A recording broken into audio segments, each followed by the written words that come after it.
હું બનાસકાંઠા પોલીસ અધિક્ષક અક્ષયરાજ આપ સર્વ મીડિયાના મિત્રો મારફતે જણાવવા માગું છું કે આપણા બનાસકાંઠા જિલ્લામાં પણ સાયબર ક્રાઇમની ઘણી બધા ઘટનાઓ બને છે.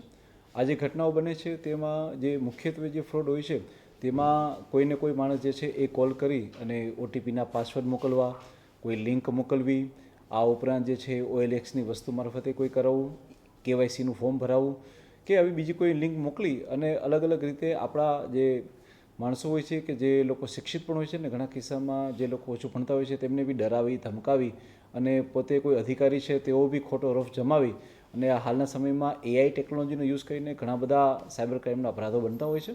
આ તમામ સાયબર ક્રાઇમના અપરાધો જે છે જે આપણી બનાસકાંઠા પોલીસે 1930 ઉપર એને નોંધી અને ત્યારબાદ આગળની કાર્યવાહી કરતી હોય છે. હું લોકોને જણાવવા માંગીશ કે તેઓ આ સાયબર ક્રાઇમના શિકારનો ભોગ ના બને. આપણા બનાસકાંઠા જિલ્લામાં અત્યાર સુધી પોલીસ દ્વારા આવા લોકોની રકમને રોકી અને 2 કરોડ જેટલી માતબર રકમ જે છે એ લોકોને પાછી આપવામાં આવેલી છે. આ સિવાય હાલમાં 5,59,00,000 જેટલી રકમ પણ પોલીસે હાલમાં જે છે એમની બચાવેલી છે અને એમને પાછા આપવા માટેની પ્રક્રિયા એમની હાલમાં ચાલુ છે. હું આ માધ્યમથી લોકોને કહેવા માંગીશ કે આપ લોકો સાયબર ક્રાઇમના ફ્રોડનો ભોગ ના બનો.